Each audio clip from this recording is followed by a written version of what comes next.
before Facebook suspended Alexander Kogan from its platform for the data harvesting scam at the center of the unfolding Cambridge Analytica scandal. The social media company enjoyed a close enough relationship with the researcher that it provided him with an anonymized, aggregate dataset of 57 billion Facebook friendships.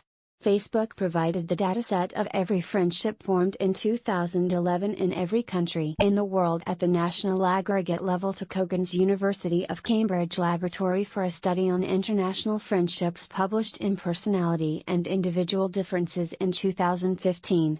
Two Facebook employees were named as co-authors of the study, alongside researchers from Cambridge, Harvard and the University of California, Berkeley.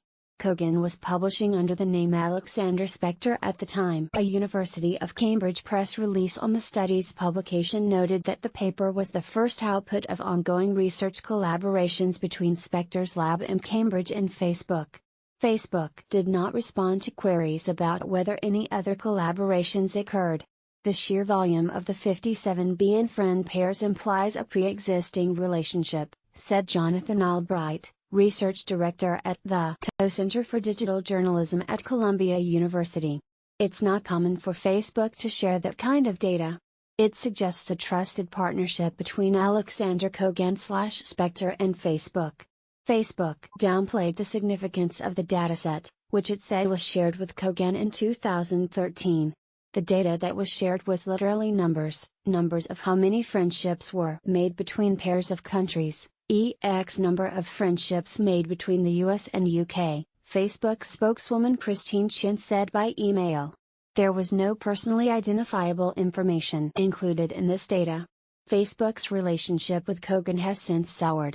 We ended our working relationship with Kogan altogether after we learned that he violated Facebook's terms of service for his unrelated work as a Facebook app developer, Chen said. Facebook has said that it learned of Kogan's misuse of the data in December 2015, when The Guardian first reported that the data had been obtained by Cambridge Analytica. We started to take steps to end the relationship right after The Guardian report, and after investigation we ended the relationship soon after, in 2016, Chen said. On Friday 16th of March, in anticipation of the Observer's reporting that Kogan had improperly harvested and shared the data of more than 50 million Americans, Facebook suspended Kogan from the platform, issued a statement saying that he lied to the company, and characterized his activities as a scam and a fraud. On Tuesday, Facebook went further, saying in a statement, "The entire company is outraged we were deceived." And on Wednesday, in his first public statement on the scandal, its chief executive, Mark Zuckerberg, called Kogan's actions a breach of trust. But Facebook has not explained how it came to have such a close relationship with Kogan that it was co-authoring research papers with him, nor why it took until this week, more than 2 years after The Guardian initially reported on Kogan's data harvesting activities, for it to inform the users whose personal information was improperly shared. And Kogan has offered a defense of his actions in an interview with the BBC and an email to his Cambridge colleagues obtained by The Guardian. "My view is that I'm being basically used as a scapegoat by both Facebook and Cambridge Analytica," Kogan said on Radio 4 on Wednesday. The data collection that resulted in Kogan's suspension by Facebook was undertaken by Global Science Research, GSR, a company he founded in May 2014 with another Cambridge researcher, Joseph Chancellor. Chancellor is currently employed by Facebook. Between June and August of that year, GSR paid approximately 270,000 individuals to use a Facebook questionnaire app that harvested data from their own Facebook profiles, as well as from their friends, resulting in a dataset of more than 50 million users. The data was subsequently given to Cambridge Analytica, in what Facebook has said was a violation of Kogan's agreement to use the data solely for academic purposes. In his email to colleagues at Cambridge, Kogan said that he had created the Facebook app in 2013 for academic purposes, and used it for a number of studies. After he founded GSR, Kogan wrote, he transferred the app to the company and changed its name, logo, description and terms and conditions. CNN first reported on the Cambridge email. Kogan did not respond to The Guardian's request for comment on this article. We made clear the app was for commercial use. We never mentioned academic research nor the University of Cambridge, Kogan wrote. We clearly stated that the users were granting us the right to use the data in broad scope, including selling and licensing the data. These changes were all made on the Facebook app platform, and thus they had full ability to review the nature of the app and raise issues. Facebook at no point raised any concerns at all about any of these changes. Kogan is not alone in criticizing Facebook's apparent efforts to place the blame on him. In my view, it's Facebook that did most of the sharing, said Albright, who questioned why Facebook created a system for third parties to access so much personal information in the first place. That system was designed to share their users' data in meaningful ways in exchange for stock value, he added.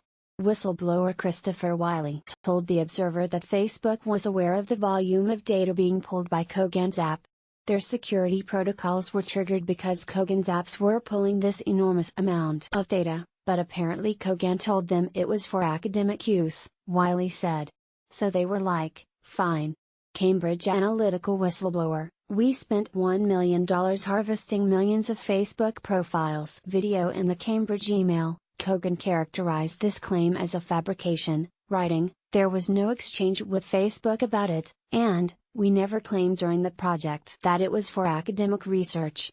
In fact, we did our absolute best not to have the project have any entanglements with the university. The collaboration between Kogan and Facebook researchers, which resulted in the report published in 2015, also used data harvested by a Facebook app. The study analyzed two datasets, the anonymous macro-level national set of 57B and friend pairs provided by Facebook and a smaller dataset collected by the Cambridge academics. For the smaller dataset, the research team used the same method of paying people to use a Facebook app that harvested data about the individuals and their friends. Facebook was not involved in this part of the study.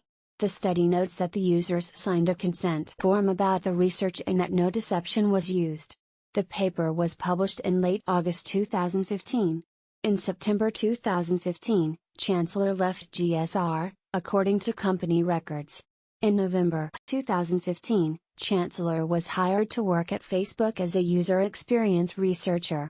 Neither Facebook nor Chancellor has responded to numerous queries about his knowledge of Kogan's and GSR's activities. The Observer is the world's oldest Sunday newspaper, founded in 1791. It is published by Guardian News and Media and is editorially independent.